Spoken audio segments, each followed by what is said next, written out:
Et voilà, comme on vous avait promis qu'on allait avoir Dikembe Mutombo dans cette émission de Voice of America avec nous.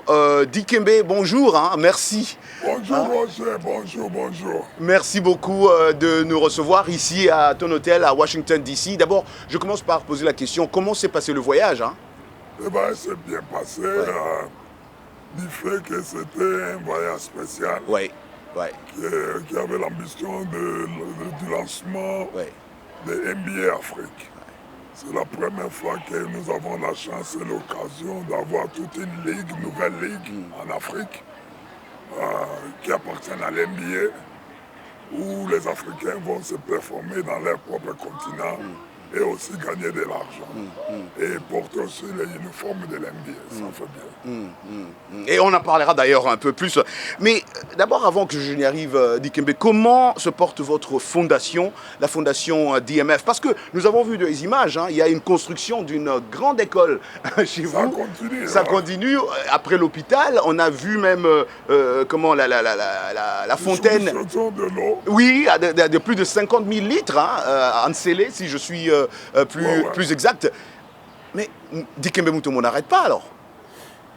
Mais nous sommes une organisation non gouvernementale qui a pour but d'aider les pauvres. C'est pour cela qu'on essaie de faire de nos mieux, de contribuer à l'amélioration de la vie du peuple congolais. Ouais. C'est qu'on ne peut pas s'arrêter pendant que le monde continue à exister. Exactement, on ne peut pas s'arrêter parce que le monde existe, ça c'est bien dit. Alors, on a parlé, vous avez aussi parlé, vous avez mentionné la finale de Ball à Kigali, où vous étiez d'ailleurs présent, où les Amalek, je pense, ont gagné, hein, les Égyptiens. Les Égyptiens. Ouais, ils ont gagné. Alors, comment s'était-il déroulé d'après vous? C'était du grand succès pour nous. Wow. Ce sont des rêves, hein. Il faut avoir des rêves dans la vie. qu'un jour, quelque chose de plus meilleur va arriver. Et ça fait 30 ans qu'on a commencé ce projet. Ce n'est pas un projet qu'on a commencé hier. Beaucoup de gens croient que quand NBA a annoncé ça en 2021, c'était une histoire qui s'est faite dans quelques mois ici. Non. Donc le projet a commencé depuis... depuis... On a commencé depuis longtemps. Wow. On avait cette vision que comment pouvons-nous faire pour établir une ligue en Afrique où les enfants auront la chance de jouer, de se performer dans le même niveau que de l'NBA ici. Mais pas parce que tout le monde n'aura pas la chance d'aller en Amérique et aller se performer ou en Europe, à l'NBA ou en Europe. Ouais. Mais il faut chercher à voir que les talents qui vont rester en Afrique, qu'est-ce que nous allons faire avec eux? Il faut créer une institution, une ligue où ils vont performer très bien. Et on a fait ça. Et on a investi au moins plus d'$1 milliard. C'était très bien. Wow. Et du coup, pensez-vous que cette, The Ball a une longue vie et ça pourra continuer, vous pensez? Malgré les challenges ou les difficultés. Oui. Avoir des matchs, être distribués et télévisés en moins de plus de 245 pays, ça montre que l'avenir est très bon comme elle est en train de penser. Wow. Et le paix qu'on a collecté, ça nous promet déjà. Oh, ça, c'est une bonne chose. Nous sommes qu'au début. Oui, parce qu'il y a beaucoup de gens qui m'ont posé cette question. On dit quand Roger, tu auras dit mais pose la question, est-ce que, parce qu'on a comme, n'oublie pas, il y a des choses qui commencent et des fois qui ne continuent pas. Les gens ne doivent pas oublier que l'Afrique, c'est un continent plus jeune que le reste du monde. C'est vrai. C'est un continent qui a au moins plus de 750 millions de jeunes en dessous de 24 ans. Ouais. Et la population africaine maintenant est au moins quoi?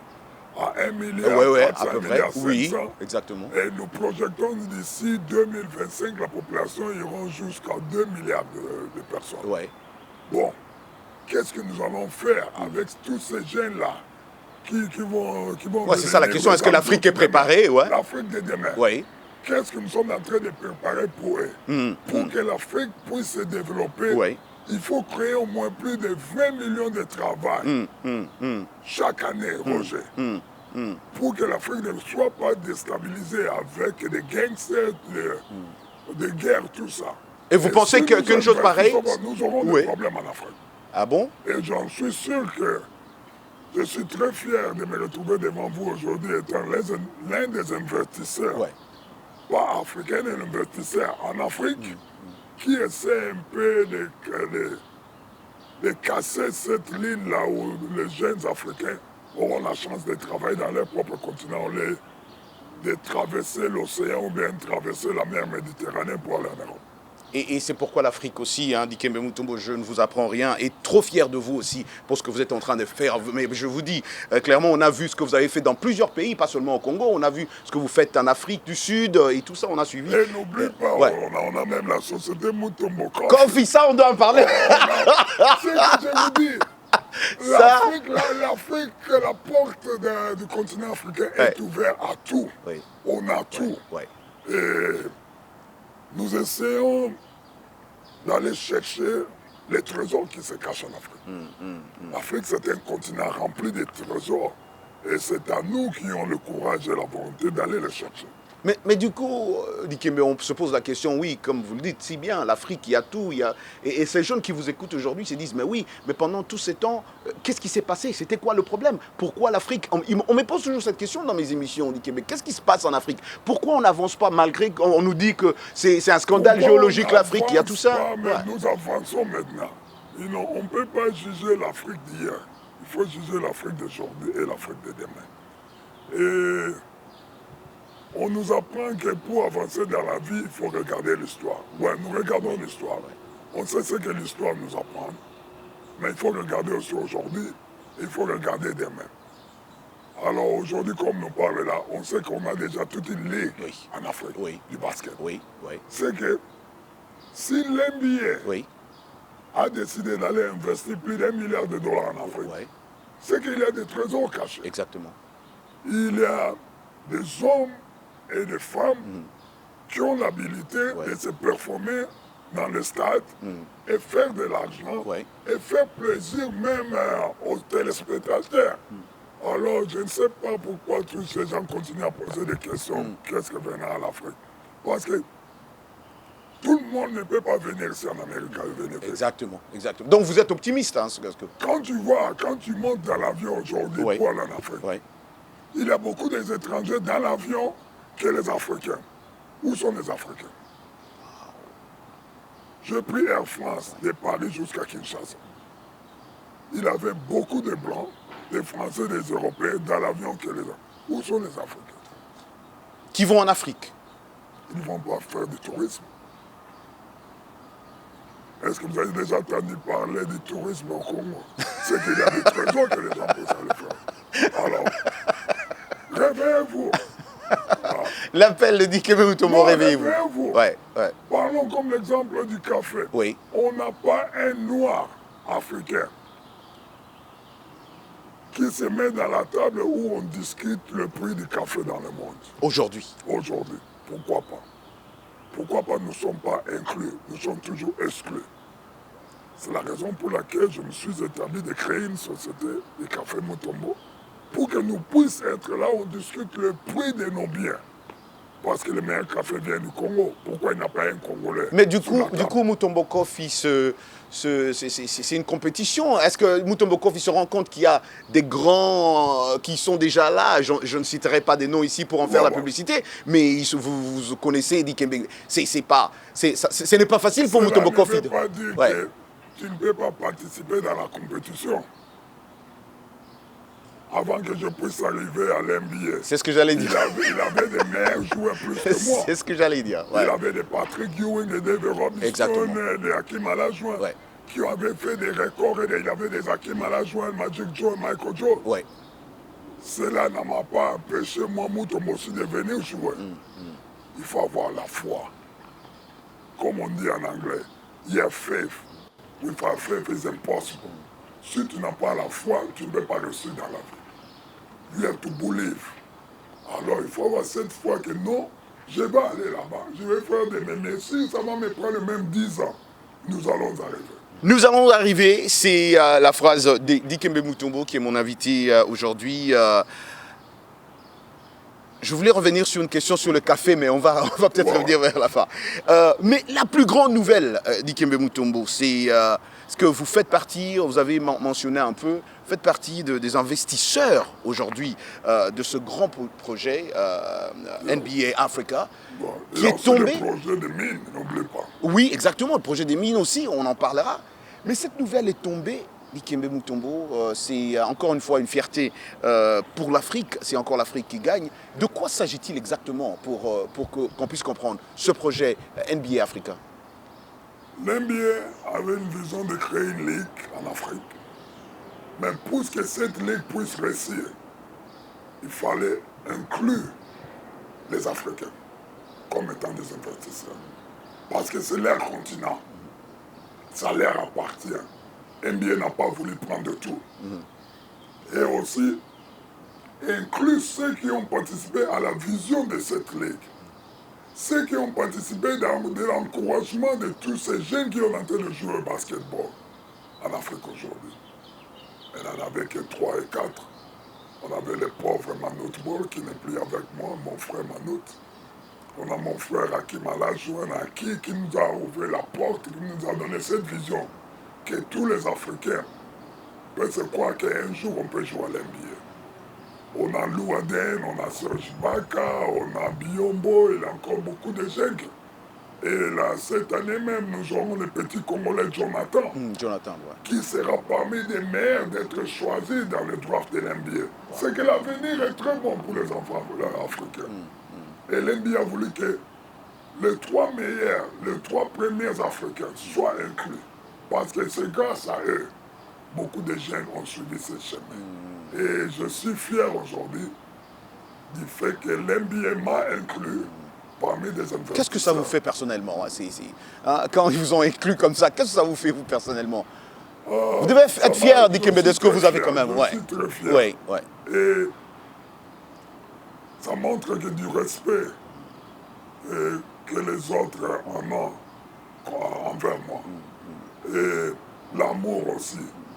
Et du fait que j'ai beaucoup contribué au continent d'Afrique, j'ai beaucoup contribué à l'amélioration de la jeunesse africaine.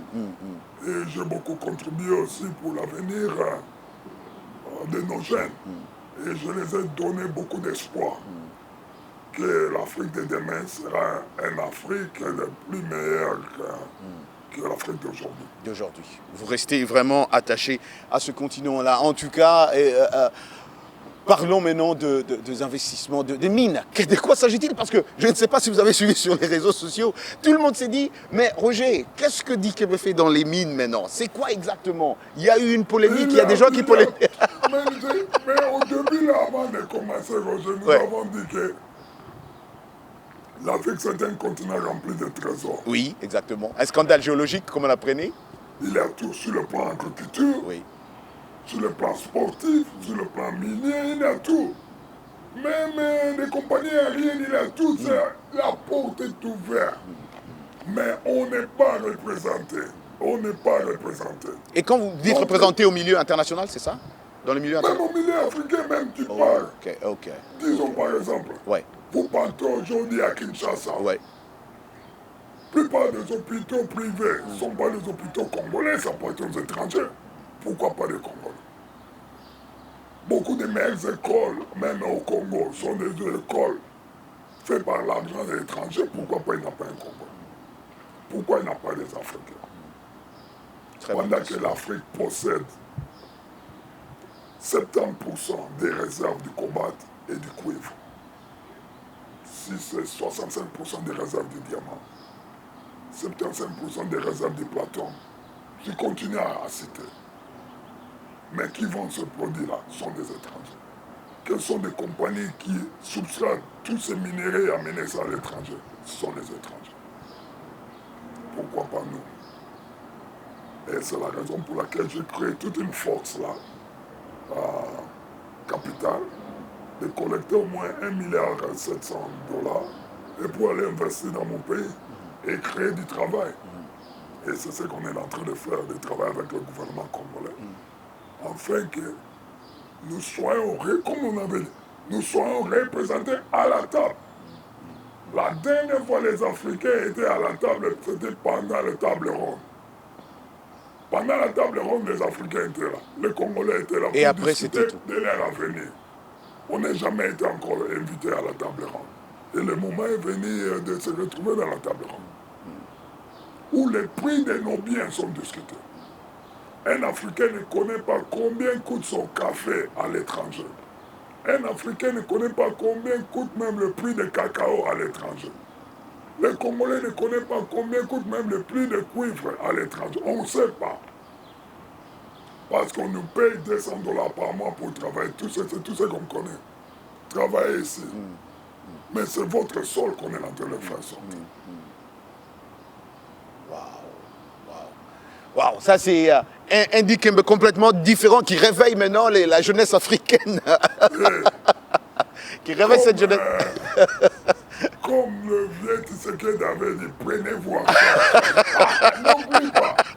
Non, tu vois, on a eu des vieux qui sont venus avant nous. Ouais. Les Mandela, les Tshisekedi, les Lumumba, les autres là. Ils savaient. Ils ont fait de leur mieux de réveiller la jeunesse de demain. Prenez-vous en charge. Le moment est venu. C'est à nous maintenant, les Africains, les descendants africains, de se retrouver à la table. À la table. Tout ce qui peut se passer sur notre continent, on doit être dedans. On doit être parmi les bénéficiaires. C'est ce que j'essaie de lancer comme message. Et vous pensez qu'avec tout ce que vous venez de dire, Dikembe Mutombo, que votre gouvernement vous aide parce que apparemment il y a eu un appel par le gouvernement Tshisekedi des Congolais de la diaspora de venir au pays pour investir. Et est-ce que vous pensez que ce moment est propice avec ce gouvernement actuel? Est-ce qu'il vous facilite la tâche ou il facilite la tâche à tous les autres Moi, je viens de là. Ouais. Il n'a pas même 24 heures que je suis rentré du pays. On parle avec vous aujourd'hui. Il a presque 12 heures de temps depuis que j'ai descendu dans l'avion. Je crois l'appel est là, l'offre est là. Même ceux qui ne sont pas nés au Congo, mais ceux qui ont le sang congolais, le moment est venu de venir mettre quelque chose, même un petit brique au pays. Dire que je suis rentré à la source. Je voulais contribuer à l'avenir de la population ou bien du village d'où viennent mes parents ou bien mes arrière-parents. Là où je suis allé en Bushma et aller construire l'école, je n'ai jamais été là dans ma vie. J'aurai 55 ans aujourd'hui. Je n'ai jamais été en Bushma. Mais pourquoi je suis allé à la source? Pas seulement là où vient mon papa Samola Mutombo, mais là où vient mon grand-père Kambasi, là mon arrière-grand-père Ngandou Kazel. Je suis allé à la source, voir comment est la souffrance de mes peuples, de mes frères qui sont restés là-bas au fond. Comment est leur vie? Et je me suis demandé, qu'est-ce que nous, ma famille, la famille Mutombo, ici en Amérique, pouvons amener, d'améliorer un peu, parce qu'on ne peut pas améliorer tout. C'est impossible. D'améliorer un peu leur vie. Et je vis que l'éducation sera le numéro 1. Parce qu'on dit que l'éducation sera priorité. Oui. Parce que l'éducation a le pouvoir de changer le monde. L'éducation, c'est comme des armes que vous donnez aux enfants. C'est la clé. C'est la clé. C'est vraiment la clé. On a vu ce qui s'est passé avec vous ensemble. Vous étiez peut-être dans le coin, aux environs, à Goma. L'éruption volcanique. Wow. Quel message vous avez pour tous vos fans, tous vos frères et sœurs à Goma? Pour le moment, je voulais dire à nos fanatiques, tous ceux qui nous suivent, que le Congo est touché par cette rupture volcanique qui est en train de lancer des gaz toxiques à la population congolaise. Et nous prions beaucoup pour nos frères et sœurs qui sont pas pieds dans cette côté de l'Est. Et même la Fondation Mutombo, nous sommes en train de calculer qu'est-ce qu'on pouvait leur emporter comme soutien. Parce qu'il a eu déjà eu l'appel du gouvernement. Oui, exactement. À tous ceux qui ont quelque chose. Oui, on a vu l'appel du président. Le président appelle à tout le monde qui ont quelque chose de faire ce qu'il peut faire pour nos frères et sœurs. Parce qu'il a un proverbe. Il n'y a pas un proverbe, il y a un docteur africain qui vient de Namibie une fois pendant la conférence du Sud en Afrique du Sud, il avait dit que s'il y a un problème, effectivement, une partie de la société, ça devient le problème pour nous tous. Donc ça affecte tout le monde, quoi. Alors, l'Afrique est touchée, le Congo est touché. Ce n'est pas seulement le problème du Congo aujourd'hui. C'est le Congo, c'est le problème de tout le monde. Et nous serons là. Dès que l'aéroport est ouvert, je vais faire des meilleurs. Excusez-moi. Oh non, prenez votre temps, prenez votre temps. Il est temps de prendre le café. Ouais. Donc dès que l'aéroport de Goma, vous voulez dire, hein? Ouais, Ça, on va faire des noms, même d'envoyer quelque chose au peuple congolais de l'Est. Ça sera une très bonne chose. Ça sera une très bonne chose. Je finis avec ma question sur la progéniture d'Ikembe Mutombo, le fils Mutombo qu'on a vu, votre fils qui, hein, tout le monde en parle. Est-ce que c'est le demain il va à Georgetown, continue the legacy. Ah, ok. Il arrive à 10h20. À 10h20 il arrive. Waouh, qu'est-ce que ça vous fait hein, de voir la progéniture Mutombo qui continue? Oh, c'est bien.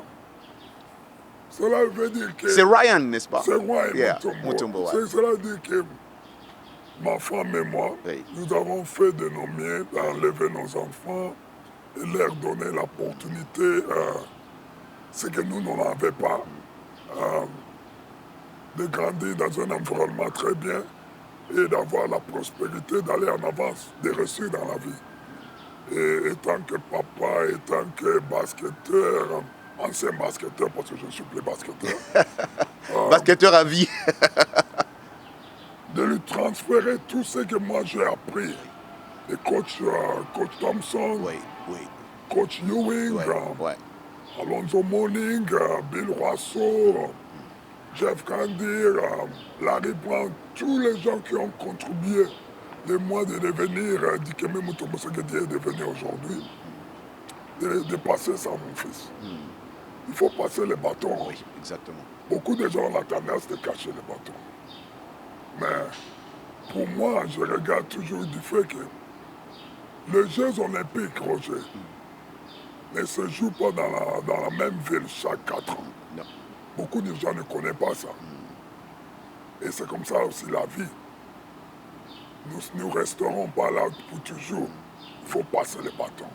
C'est à qui que vous êtes en train de passer votre bâton. Et je suis très fier que mon fils, le cadet, a choisi de suivre le chemin de son papa. Ce n'est pas un chemin facile. Ah non. Il le sait, je suis sûr. Il le sait. Mais il va bien représenter, pas seulement lui-même, il va représenter surtout la communauté congolaise. Ah non. Qui est aussi une grande communauté ici à Washington. Bien sûr, bien sûr. Je crois que beaucoup de gens de la communauté vont venir le supporter pendant ces matchs ici à Washington. Pendant sa carrière. Nous sommes là en tout cas pour lui, nous sommes là. Ça c'est sûr. Merci beaucoup en tout cas, Dikembe. Pour le café maintenant, où est-ce qu'on trouve du café? Moi je vais boire le café Mutombo quand même. Dans mon bureau là, tous nos collègues de VOA ils boivent du café. Mutombo Coffee, d'accord. Ça est là, vous pouvez avoir votre café dès demain. Dès demain, en commandant. C'est seulement $20. Ben, moi, je vais commander pour nos collègues de VOA Afrique. $20, c'est facile, $20. Mutombo Coffee, d'accord. Facile à commander. Dikembe. Et supporter parce que tout ce que nous gagnons de notre café, nous supportons des femmes fermières qui sont dans l'est du pays. Okay. Parce que c'est de là où vient aussi votre café, n'est-ce pas? Ça vient du Virunga. Waouh, le bon café, comme on dit. Le meilleur café, pas seulement le bon, le meilleur café. Waouh. Impatient de prendre. Le moment est venu d'avancer le Congo sur tous les plans. Sur tous les plans. Sur tous les plans. On est les meilleurs partout. Meilleurs bloqueurs. Meilleurs pilotes.